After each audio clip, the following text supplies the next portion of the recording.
செல்ல குழந்தையே, இன்று உன் அப்பன் நீ படுகின்ற கஷ்டங்களுக்கெல்லாம் காரணமாக இருக்கின்ற ஒருவரை அடையாளப்படுத்தி கொடுக்கத்தான் வந்திருக்கின்றேன்.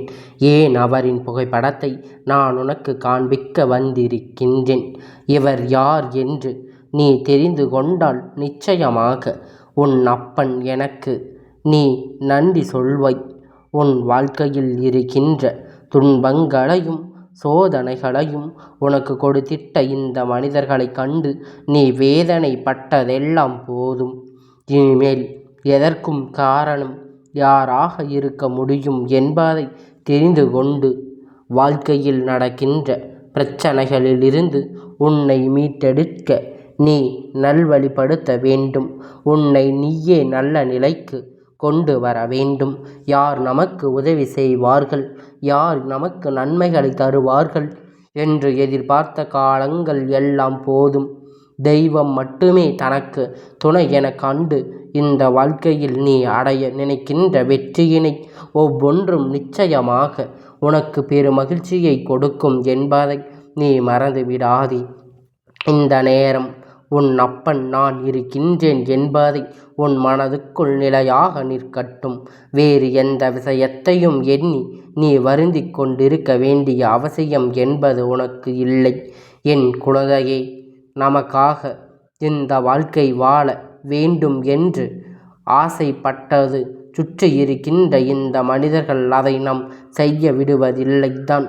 அது மட்டும் இல்லை, சந்தோஷமாக இருக்க வேண்டும். தனக்கு எத்தனை வயது ஆனாலும் சரி, சிறு பிள்ளையாக நன்றாக இருக்க வேண்டும் என்று நினைக்கின்ற எண்ணம் இப்பொழுது யாருக்கும் இல்லை.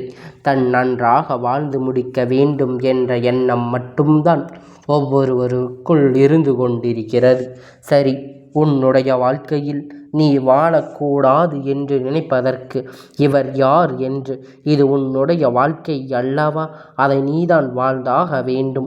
உனக்கான அத்தனை நன்மைகளையும் நீதான் அடைந்திருக்க வேண்டும். உன்னோடு நான் இருக்கின்ற இந்த நேரங்களில் உனக்கு என்ன கொடுக்கும், ஏது கொடுக்கும் என்பதனை புரிந்து கொண்டால் சர்வ நிச்சயமாக உனக்கான நம்பிக்கையை ஒரு சேர உன் கைகளில் கொடுத்துவிடும் என்பதனை நீ மறந்து விடாதே. இந்த நேரம் நான் எதற்காக உன் வாழ்க்கைக்குள் வந்திருக்கின்றேன் என்பதை முதலில் நீ புரிந்துகொள். தினம் தினம் அனுபவிக்கின்ற துன்பங்களை வேதனைகளையும் பார்க்கும் பொழுது உன் அப்பன் எனக்கு அது அத்தனை மன கஷ்டத்தை கொடுத்து விட்டது. ஏன் எல்லோரும் இங்கு வாழ துடிக்கும் நேரத்தில் நம் பிள்ளைகளை மட்டும் இத்தனை காயப்படுத்துகின்றார்கள்? நம் குழந்தைகள் மட்டும் எதற்காக இந்த மனிதர்கள் இத்தனை வேதனைப்படுத்துகிறார்கள் என்று சொல்லி இந்த அப்பன் மிகுந்த மன கஷ்டம் வந்து விட்டது. இதில் எப்படியாவது என் குழந்தை நான் அவரை மீட்டெடுக்க வேண்டும் அல்லவா? என் குழந்தையின் வாழ்க்கையில் நடக்கின்ற விஷயங்களை என் பிள்ளைக்கு புரியாமல் போயிருக்கலாம். ஆனால் இன்று அதனை தெரியப்படுத்த வேண்டிய கட்டாயம் எனக்கு வந்து விட்டது. இதற்கு மேலும் நீ இப்படியே வருந்தி கொண்டிருக்கும் பொழுது இந்த வாழ்க்கையில் மேலும் மேலும் உனக்கு வேதனைகளும் இன்னல்களும் வந்து கொண்டுதான் இருக்கும் அல்லவா? சந்தோஷமான வாழ்க்கையை நீ வாழ வேண்டும் என்று யார் நினைக்கின்றார்களோ இல்லையோ, இந்த அப்பன் நான் நினைக்கின்றேன். நீ படுகின்ற துன்பங்கள் வேதனைகள் என்று இவையெல்லாமும் உன்னை விட்டு நீங்க வேண்டும். நீ ஆசைப்பட்டது எல்லாம் போல இந்த வாழ்க்கை உனக்கு அமைய வேண்டும். என் குழந்தையே, கெட்ட எண்ணங்கள் கொண்ட மனிதர்களை ஒருபோதும் இனி இந்த வாழ்க்கையில் திருத்திவிட முடியாது. அவர்களை நினைத்தால் மட்டும்தான் அவர்களால் திருத்த முடியுமே தவிர வேறு யார் நினைத்தாலும் யாரையும் இங்கு தடுத்து நிறுத்திவிட முடியாது என்பதை முதலில் நீ புரிந்து கொள்ள வேண்டும். தனக்கு ஒரு கஷ்டம் என்றால் ஒருவர் ஓடி வந்து பார்க்கிறார். ஆனால் அதே நேரத்தில் அவருக்கு ஒரு கஷ்டம் என்றால் சொல்ல வேண்டும் என்ற எண்ணம் கூட இவர்களுக்கு வருவதில்லை. அந்த அளவிற்கு தான் இவர்களின் மனநிலை இருக்கிறது என்பதை நீ புரிந்து கொள்ள வேண்டும். எந்த சூழ்நிலைகள், எந்த மாற்றங்கள் என்றும் இவை எல்லாவற்றையும் கடந்து விட்ட ஒரு வாழ்க்கை உன்னை நீ தயாராக வைத்திருக்க வேண்டும். உன்னோடு நான் இருக்கின்ற இந்த நேரம் இனி உன் வாழ்க்கையில் பெரும் மகிழ்ச்சியை கொடுக்கட்டும். எந்த இடத்திலும் எதையும் தொலைத்துவிட்டு உணர்வுகளை உனக்கு வேண்டாம். நீ நினைத்ததை விட இந்த வாழ்க்கை உனக்கு சிறப்பாக மாற வேண்டும். நீ ஆசைப்பட்டு விரும்பியது எல்லாம் உன்னிடத்தில் கொடுத்து உனக்கு என்ன வேண்டும் என்று நீ நினைக்கின்றாயோ அதையெல்லாம் உன் கைகளில் ஒப்படைத்து எப்பொழுதும் உனக்கான பேரதிசயங்களை நான் உனக்கு நடத்தி கொடுக்கத்தான் நினைக்கின்றேன். ஆனால் உன் கஷ்டங்களுக்கு எல்லாம் காரணம் யார் என்று தெரியும்தானே? உன்னால் அதிலிருந்து மீள முடியும். உன்னால் அதிலிருந்து உன் வாழ்க்கையை காப்பாற்றி கொள்ள முடியும் என்று உன்னுடைய குரல் உன் அப்பன் எனக்கு கேட்டது. அதனால்தான் அப்பன் உனக்கு அந்த தெளிவை கொடுத்து விடலாம். நான் வாய் வார்த்தையாக சொன்னால் நீ நம்புவாயா? அவர்களின் புகைப்படத்தை காண்பித்தால் இவர்கள்தான் என்று சொல்லி சுதாரித்து கொள்வாய் அல்லவா? அதனால்தான் இந்த அப்பன் உனக்கு அதனை சொல்லிவிட நினைத்து விட்டேன். என் பிள்ளையே, எதையும் ஒளிவு மறைவில்லாமல் உன் வாழ்க்கையில் நான் வெளிப்படுத்த நினைக்கின்றேன். எந்த விஷயத்தையுமே உனக்கு சொல்லி உன்னை நான் காயப்படுத்திவிட எண்ணவில்லை.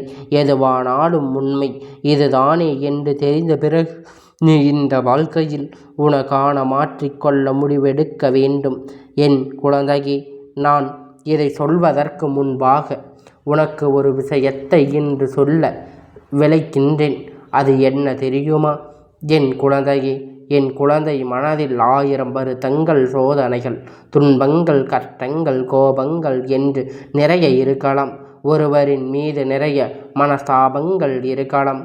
ஆனால் இறைவனை நீ நாடும் பொழுது, இறைபக்தி உனக்குள் உண்மையாக அதிகமாக இருக்கும் பொழுது இந்த கோபங்கள் எல்லாம் ஒன்றுமில்லாததாக மாறிவிடும். உண்மையாகவே நீ தெய்வத்தை விரும்புவது உண்மையானால் நிச்சயமாக உன் வார்த்தைகளில் எப்பொழுதும் தீமை இருக்காது. தீய வார்த்தைகளை ஒருபோதும் நீ பேசிவிட மாட்டாய். யாரொருவர் வாயிலிருந்து எப்பொழுது தீய சொற்கள், தீய வார்த்தைகளும் வருகின்றதோ அவர்கள் நிச்சயமாக எந்த நிலையிலும் தெய்வத்தை உணரவில்லைதான். அது மட்டும் அல்ல, இந்த உலகத்தில் இருக்கின்றேன் என்ற நினைப்பில் வாழ்கிறார் என்று அர்த்தம். அப்பன் என்ன சொல்ல வருகிறார் என்று உனக்கு புரிகின்றதா? ஒரு மனிதன் உன்னிடத்தில் சாதாரணமாக நேரத்தில் கோபம் கொண்டால் இறைவனை தனக்குள் தாங்கும் பொழுது, தெய்வத்தை தனக்குள் ஏற்றுக்கொள்ளும் பொழுது நிச்சயமாக ஒருபோதும் அவர்கள் எந்த ஒரு தவறுகளையும் செய்துவிட மாட்டார்கள்.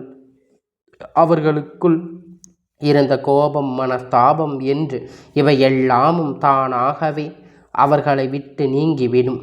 அவர்களுக்குள் என்ன சிந்தனை யார் மீது இருந்ததோ, அதாவது யார் மீதான கோபம் இருந்தாலும் கூட அந்த நேரத்தில் இவர்கள் தெய்வத்தை தாங்குகின்ற அந்த நேரத்தில் அந்த கோபம் எல்லாம் மொத்தமாக கரையும். அவர்களோடு நல்லபடியாக அமைதியாக பேசுவீர்கள். இதுதான் இறைபக்தி. நீ நாடுவதற்குரிய மிக முக்கியமான சந்தோஷமான விஷயம். இறைவனை நாடி இறைவனை தனக்குள் தாங்கும் பொழுது உனக்குள் எந்த ஒரு கெட்ட எண்ணங்களும் இருக்காது. எல்லோரும் நன்றாக இருக்க வேண்டும் என்ற எண்ணம் மட்டும்தான் இருக்கும். இங்கு போலியான மனிதர்கள் தெய்வத்தின் பெயரை சொல்லி அத்தனை பேரையும் ஏமாற்றி திரிகின்ற நேரம் தெய்வம் இதையெல்லாம் கண்டிருந்து கொண்டு யோசிக்கின்றதல்லவா? தருணம் வரும், தெய்வம் பதில் சொல்ல வேண்டிய நேரம் வரும். செய்கின்ற பாவங்கள் எல்லாம் நிச்சயமாக தண்டனை கிடைத்தே தீரும் என்பதனை நீ மறந்துவிடாதே. நீயாக யாருக்கும் எந்த ஒரு தண்டனையும் கொடுக்க வேண்டிய அவசியமில்லை. அவர்க்கான பாவங்கள் அவர்களை நின்று கொள்ளும் என்பதை என் குழந்தை நீ மறந்துவிடாதே. யாரும் இல்லாமல் தனித்து விடமாடும். நம் எல்லோரும் இருந்ததற்கு அருமை என்னவென்று புரிய வரும். அதனால் எதற்காகவும் என் குழந்தை நீ வருத்தப்பட்டு நிற்காதே. நீ அனைத்தையும் சரியாகத்தான் செய்கிறாய் என்றால் இவர்கள் செய்கின்ற பாவங்கள் உன்னை ஒன்றும் செய்யாது என்பதை நீ புரிந்து கொள்வாய். என் குழந்தையே, சரி, இதனை சொன்ன அப்பன் உன் வாழ்க்கையில் இருக்கின்ற பிரச்சனைக்கு யார் காரணம் என்று சொல்லவில்லை அல்லவா? இதோ இப்பொழுது அவரின் புகைப்படத்தை உனக்கு நான் காண்பிக்கின்றேன். என் குழந்தையே, உன்னுடைய வீட்டில் இருக்கின்ற முகம் பார்க்கும் கண்ணாடி முன்னில் செல். நான் சொன்னதை செய்து விட்டாய்.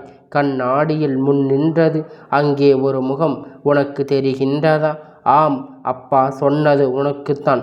என் குழந்தையே, உன் வாழ்க்கையில் இருக்கின்ற அத்தனை பிரச்சனைக்கும் நீதான் காரணம்.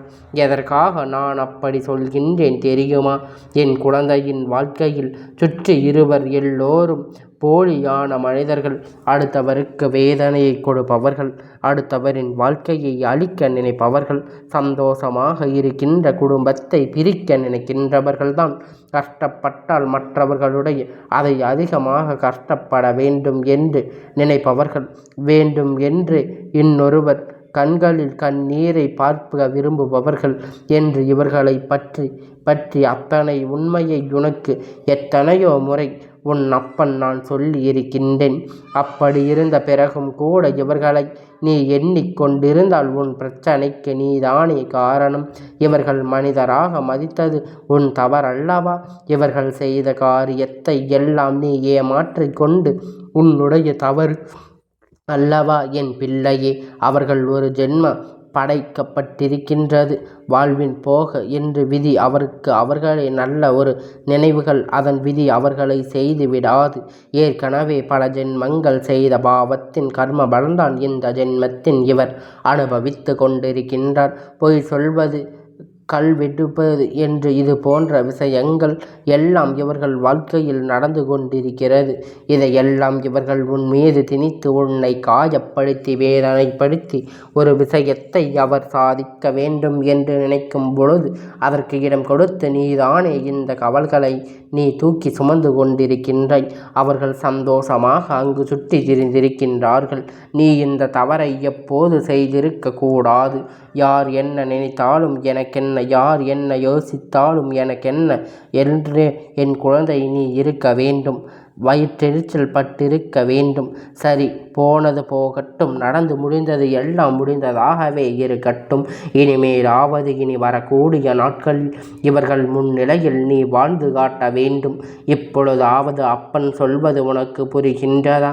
இவர் யார் என்று உன் காயப்படுத்தியதற்கு அவர்கள் ஒரு வார்த்தையை பேசுகிறார்கள் என்றால் அவர்கள் தீமைகளை சுமக்கிறார்கள் என்று நினைத்து ஒதுங்கிச் செல்ல பழக வேண்டும். தவிர ஒருபோதும் அதற்காக நீ வருந்தி கொண்டிருக்க கூடாது. தேவையில்லாத விஷயத்தை அதிகமாக நீ தூக்கி சுமந்து உனக்கு நடக்கின்ற நன்மைகளை எல்லாம் நீ உனக்கு குறைத்தொலைத்து விட்டாது. மீதம் இருக்கின்ற நாட்களில் உனக்கான வாழத் தொடங்கு. இந்த வாழ்க்கை உனக்கான நன்மையை எல்லாம் பெற்று தொடங்கும். முகத்தில் எப்பொழுதும் சிறு புன்னகையோடு இருக்க பழகு. கண்ணாடியை பார்த்தவுடன் முகத்தை சுளித்தாய் செய்தாய். அப்பன் நம்மை சொல்கின்றார் என்று அந்த நொடியில் எந்த ஒரு பிள்ளை அப்பன் சொல்வது சரிதான் என்று தன் முகத்தின் புன்னகை உதிர்த்ததோ அந்த குழந்தை நிச்சயமாக இந்த வாழ்க்கையில் தன்னுடையதாக மாற்றிவிடும் என்பதை உறுதி செய்து கொள்ளலாம். இனிமேல் நான் சொல்ல வேண்டிய அவசியமில்லை. நீ உன் வாழ்க்கையில் அடுத்த கட்டத்தை நோக்கி பயணிப்பாய் என்று இப்பொழுது நான் சொன்ன இந்த விஷயத்தில் நீ உணர்ந்திருக்க வேண்டும். இனி நான் அடையாளப்படுத்த வேண்டிய அவசியம் என்ன இருக்கிறது? என் குழந்தையின் வாழ்க்கையில் முடிவில்லை, இன்னும் உனக்கு தொடர்ந்து கொண்டிருக்கிறது. ஒவ்வொரு விஷயமும் தெய்வம் உனக்கு கொடுக்கின்ற மிகப்பெரிய வரம். விழுந்து நாம் எழுந்திருக்கும் விட்டோமானால் நிச்சயமாக அதன் பிறகு உன்னை வீழ்த்துவது மிகவும் கடினம் என்பதை முதலில் நீ புரிந்து கொள்ள வேண்டும். என் பிள்ளையே, உனக்கு கிடைக்கின்ற வாய்ப்பு சரியாக பயன்படுத்தி கொள். அப்பன் உன்னோடு இருப்பதை நிச்சயமாக என்றென்றும் முன்னால் சரியாக புரிந்து கொள்ள முடியும். இனிமேல் யாருக்கும் உன் வாழ்க்கையில் எந்த ஒரு காயத்தையும் தந்துவிட முடியாது. உனக்காக பல நன்மைகளை நீ கண்டு கொள்ளத்தான் போகின்றாய். இவையெல்லாம் உனக்கு வேண்டும் என்றால் முதலில் நீ சரியாக இருக்க வேண்டும். முதலில் உன் வாழ்க்கையில் அத்தனை விஷயத்தையும் உறுதியாக பெற்றுக்கொள்ள தயாராக இருக்க வேண்டும். யார் எத்தனை கஷ்டத்தை கொடுத்தாலும் அதிலிருந்து நீ மீண்டும் வர வேண்டும். யார் என்ன நினைத்தாலும் உன் வாழ்க்கையில் என்னவாக மாற்ற முயற்சி செய்தாலும் நீ உறுதியாக இருக்கும் பொழுது யாரும் எதுவும் உன் வாழ்க்கையில் செய்துவிட முடியாது அல்லவா? உன்னை எதுவும் செய்துவிட முடியாது என்பதனை நீ புரிந்து கொண்டால் அதுவே போதும் என் தங்கமே. இந்த அப்பனுடைய ஆசீர்வாதங்கள் என்றென்றைக்கும் உனக்கு முழுமையாக கிடைத்து கொண்டே இருக்கும்.